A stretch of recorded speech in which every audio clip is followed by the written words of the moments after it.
नमस्कार बच्चों, मैं देवकी नंदन राठौर स्टडी जोन क्लासेज के यूट्यूब चैनल में आपका एक बार फिर से स्वागत करता हूं। अपन लास्ट जो चैप्टर था अपना वो था विद्युत चुंबकत्व। उसके 3 पार्ट थे। पहला पार्ट था उसका विद्युत धारा के चुंबकीय प्रभाव, जिसको अपन ने कंप्लीटली स्टडी कर लिया था। जो उसका दूसरा पार्ट था चुंबकत्व एवं चुंबकीय पदार्थों के गुण, जिसको अपन करंट में स्टडी कर रहे थे। और तीसरा पार्ट था उसका विद्युत चुंबकीय प्रेरण, जिसको अपन बाद में स्टडी करेंगे। तो जो हमारा चैप्टर चल रहा था वो था चुंबकत्व एवं चुंबकीय पदार्थों के गुण, यानी कि magnetism and properties of magnetic substance. तो बच्चों, इसमें अपन ने चुंबक के बारे में स्टडी कर लिया था, चुंबकत्व के बारे में स्टडी कर लिया था, प्राकृतिक चुंबक यानी कि नेचुरल मैग्नेट क्या होती है, कृत्रिम चुंबक आर्टिफिशियल मैग्नेट क्या होती है, कितने प्रकार की होती है, कहां कहां काम में ली जाती है, और दंड चुंबक के क्या क्या गुण होते हैं, इनके बारे में अपन ने डिस्कस कर लिया था। बच्चों, मैं आपसे एक बात फिर पुनः दोहराना चाहता हूं कि हमारे वीडियो जो हमारा स्टडी जोन क्लासेज का ऑनलाइन यूट्यूब चैनल है, इस पर रेगुलर अपलोड किए जा रहे हैं। यदि आपको हमारे वीडियो पसंद आ रहे हैं तो आप इसे लाइक करें, सब्सक्राइब करें और शेयर करें और अपनी स्टडी को कंटिन्यू करें। तो ठीक है डियर स्टूडेंट्स, चलते हैं हमारे चैप्टर की तरफ, चुंबकत्व एवं चुंबकीय पदार्थों के गुण, जिसमें आज का हमारा पहला टॉपिक है अपना कि चुंबक से रिलेटेड या दंड चुंबक से रिलेटेड कुछ डेफिनेशन होती है, कुछ परिभाषाएं होती है, उनकी आज अपन स्टडी करेंगे। तो परिभाषाएं क्या क्या है, सबसे पहले मैं बोर्ड पर लिख देता हूं। चुंबकीय ध्रुव, सेकंड है चुंबकीय अक्ष, फिर है चुंबक की प्रभावी लंबाई, फिर है चुंबकीय याम्योत्तर, और इसके बाद है ध्रुव प्रबलता। मैं इसकी बात करूं तो इसको बोलते हैं पोल स्ट्रेंथ, इसको बोलते हैं मैग्नेटिक मेरिडियन, इसको बोलते हैं इफेक्टिव लेंथ ऑफ मैग्नेट या बार मैग्नेट, इसको बोलते हैं मैग्नेटिक एक्सिस, और इसको बोलते हैं मैग्नेटिक पोल। तो ठीक है डियर स्टूडेंट्स, ये इनके नेम हैं और इनकी कुछ डेफिनेशन है, उसके बारे में अपन स्टडी करेंगे। तो मैं दंड चुंबक यानी कि बार मैग्नेट का एक छोटा सा डायग्राम ड्रॉ कर देता हूं। तो ये कोई भी चुंबक है, ये इसका उत्तरी ध्रुव है और ये इसका दक्षिणी ध्रुव है। ठीक है बच्चों, ये तो हो गया नॉर्थ पोल, ये हो गया साउथ पोल। एक लाइन और मैंने ड्रॉ करी यहां से, जिसकी जो है पी क्यू, और इसकी जो लंबाई है इस दंड चुंबक की या चुंबक की, वो है स्मॉल एल। तो बच्चों, अपन सबसे पहले बात करते हैं चुंबकीय ध्रुव की, यानी कि मैग्नेटिक पोल की। अब क्या होता है मैग्नेटिक पोल? मैंने जब आपको आकर्षण प्रकृति पढ़ाया था दंड चुंबक के गुण में, जो फर्स्ट टॉपिक था अपना आकर्षण प्रवृत्ति, आकर्षण प्रकृति, उसमें भी मैंने आपको चुंबकीय ध्रुव के बारे में बताया था। तो अपन उसको स्टडी करते हैं। तो बच्चों, किसी भी दंड चुंबक के सिरों पर स्थित वे बिंदु, किसी भी दंड चुंबक के सिरों पर स्थित वे बिंदु जहां पर चुंबकत्व का मान अधिकतम होता है, उन्हें चुंबकीय ध्रुव कहते हैं। इन्हें क्रमशः एन और एस से व्यक्त करते हैं, जिन्हें क्या कहते हैं अपन, दक्षिणी ध्रुव और उत्तरी ध्रुव। तो ध्रुव क्या हो गए, जहां पर चुंबकत्व का मान सबसे ज्यादा होता है, और जहां पर चुंबकत्व का मान सबसे ज्यादा होगा वहां पर ओबियस है कि चुंबकीय क्षेत्र का मान भी सबसे ज्यादा होगा। तो बच्चों, चुंबकीय ध्रुव क्या होगा कि चुंबक के सिरों पर स्थित वे बिंदु जहां पर चुंबकत्व अधिकतम होता है, दैट इज कॉल्ड मैग्नेटिक पोल।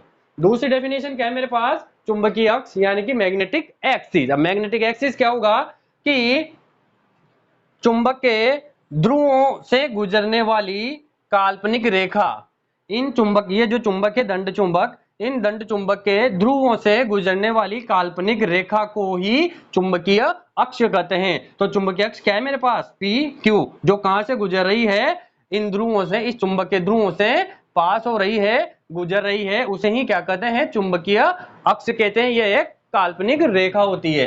तीसरा क्या है मेरे पास, चुंबक की प्रभावी लंबाई यानी कि इफेक्टिव लेंथ ऑफ मैग्नेट।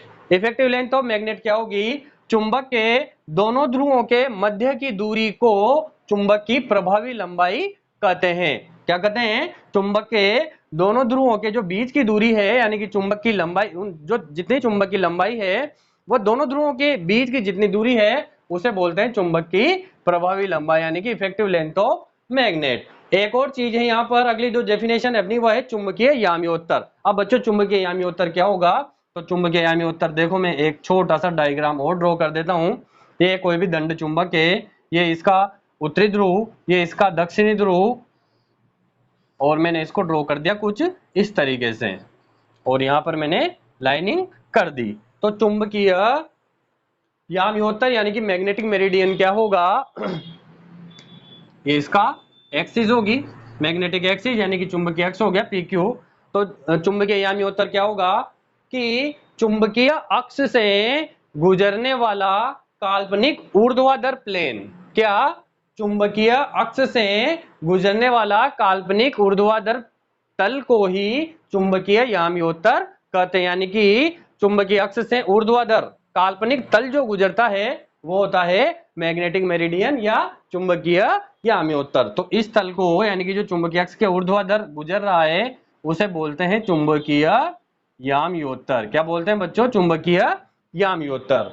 ठीक है, अब अगली जो डेफिनेशन अपने पास वो है ध्रुव प्रबलता, जो कि इंपॉर्टेंट है, अपन को पता होना चाहिए कि एक दंड चुंबक में क्या क्या होता है। तो बच्चों ध्रुव प्रबलता यानी कि पोल स्ट्रेंथ क्या हो जाएगी मेरे पास, पोल स्ट्रेंथ किसी भी दंड चुंबक के चुंबकीय ध्रुव द्वारा चुंबकीय पदार्थों को अपनी ओर आकर्षित करने की क्षमता को ध्रुव प्रबलता कहते हैं। क्या कहते हैं, चुंबक के चुंबकीय ध्रुव द्वारा चुंबकीय पदार्थों को अपनी ओर आकर्षित करने की क्षमता ध्रुव प्रबलता कहलाती है। इसे स्मॉल एम से व्यक्त करते हैं और ध्रुव प्रबलता का मात्रक होता है एम्पियर मीटर। क्या होता है बच्चों, मात्रक ध्रुव प्रबलता का एम्पियर मीटर। तो ठीक है डियर स्टूडेंट्स, ये दंड चुंबक या चुंबक या बार मैग्नेट उससे संबंधित कुछ छोटी सी परिभाषाएं थी। ये परिभाषाएं अपने इस चैप्टर में आगे काम आती रहेगी। वो डायरेक्ट बोल देगा कि ध्रुव प्रबलता या इफेक्टिव लेंथ या प्रभावी लंबाई, तो अपन को पता होना चाहिए ये किसकी बात कर रहा है, तो उससे रिलेटेड ये डेफिनेशन है। ठीक है डियर स्टूडेंट्स, अब चलते अपने नेक्स्ट टॉपिक की तरफ।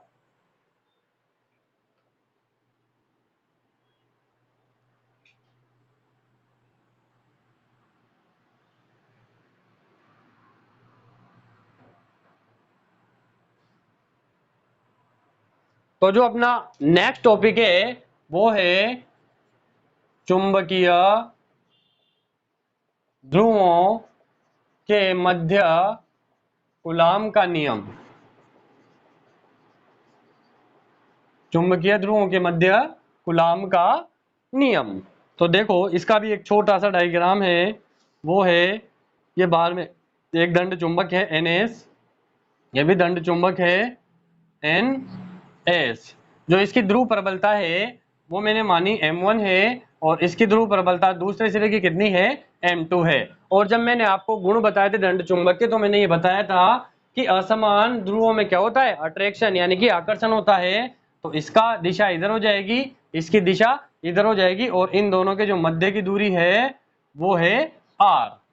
तो ठीक है बच्चों, तो ध्रुवों चुंबकीय ध्रुवों के मध्य कूलाम का नियम क्या होगा, तो ये होगा कि कूलाम के नियम के अनुसार किन्हीं दो चुंबकीय ध्रुवों के मध्य लगने वाला चुंबकीय बल दोनों ध्रुवों की ध्रुव प्रबलता यानी कि M1 M2 के गुणनफल के समानुपाती होता है और उनके मध्य की दूरी के वर्ग के व्युत्क्रमानुपाती होता है।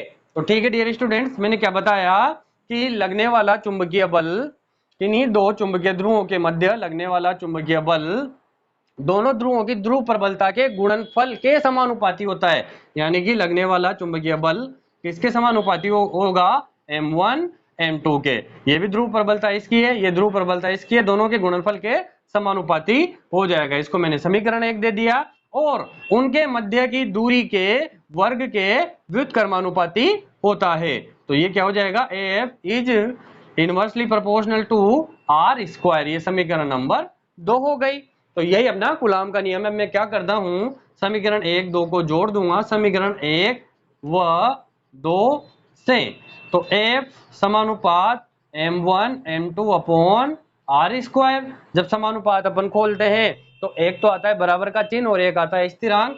तो बराबर ये समानुपात ओपन होते ही मैंने यहाँ पर स्थिरांक लगा दिया, mu naught upon 4 pi m1 m2 upon R square.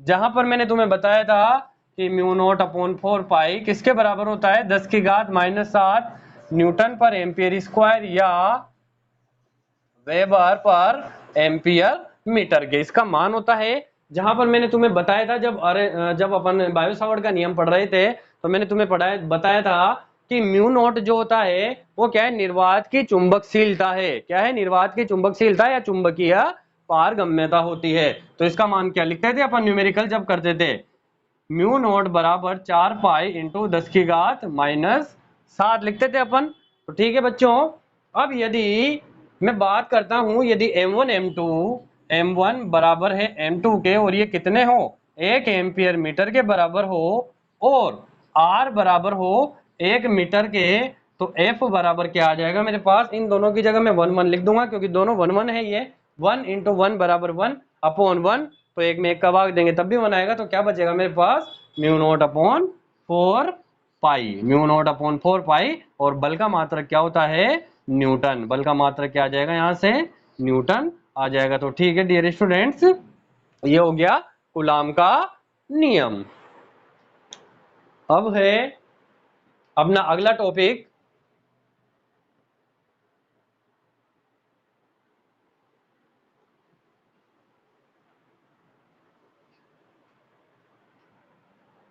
अपना जो अगला टॉपिक है वो है चुंबकीय क्षेत्र रेखाएं या चुंबकीय बल रेखाएं। चुंबकीय क्षेत्र रेखाएं या चुंबकीय बल रेखाएं यानी कि मैग्नेटिक फील्ड लाइन या मैग्नेटिक लाइन ऑफ फोर्स। ठीक है बच्चों, तो ये चुंबकीय बल रेखाएं क्या होती है, बहुत ज्यादा इंपॉर्टेंट है। तो चुंबकीय बल रेखाओं का मैं डायग्राम बना देता हूं। ये कोई भी चुंबक है, ये N हो गया, ये S हो गया, ये चुंबकीय बल रेखाएं हो गई कुछ इस टाइप से।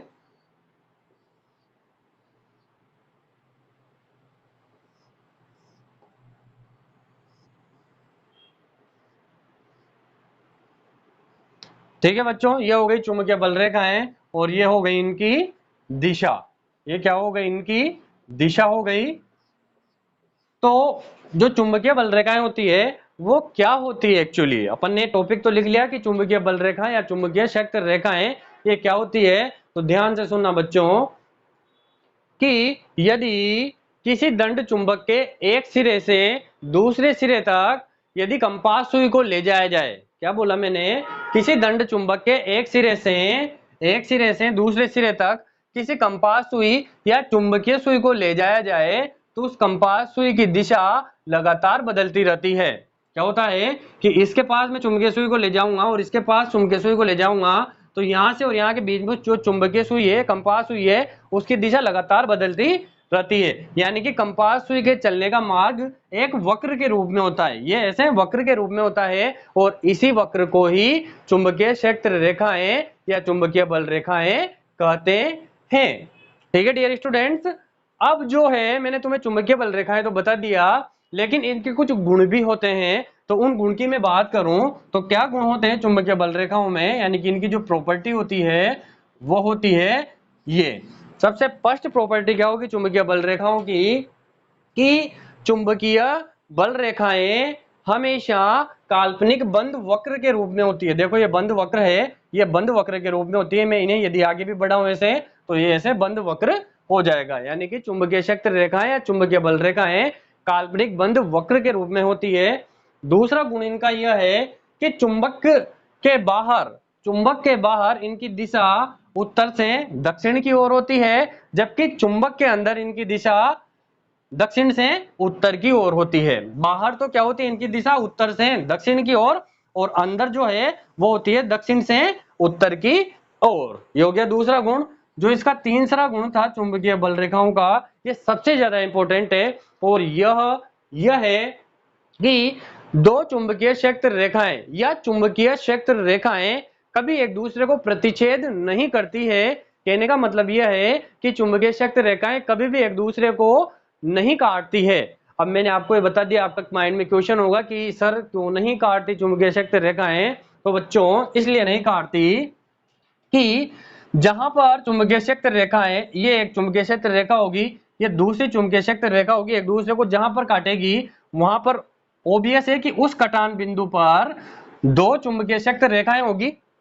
ओबियस है कि जहां पर ये चुंबकीय क्षेत्र रेखाएं एक दूसरे को काटेगी, उस कटान बिंदु पर दो चुंबकीय क्षेत्र रेखाएं होगी, यानी कि उस बिंदु पर चुंबकीय क्षेत्र की दो दिशाएं होगी। एक दिशा ये हो सकती है, ये हो सकती है, ये हो सकती है, चाहे ये हो सकती है, यानी कि उस कटान बिंदु पर क्या होगी, चुंबकीय क्षेत्र की दो दिशाएं होती है, जो कि बिल्कुल असंभव है। चुंबकीय क्षेत्र की दो दिशाएं नहीं होती है, इसीलिए चुंबकीय क्षेत्र रेखाएं एक दूसरे को प्रतिच्छेद नहीं करती है।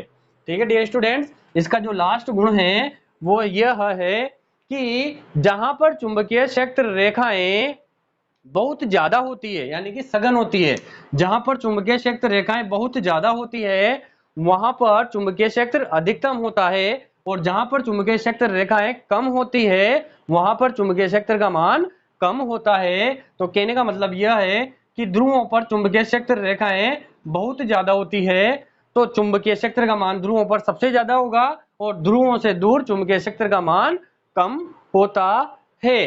तो बात हो गई अपने चुंबकीय क्षेत्र रेखाओं की या चुंबकीय बल रेखाओं की और इनके गुणों की।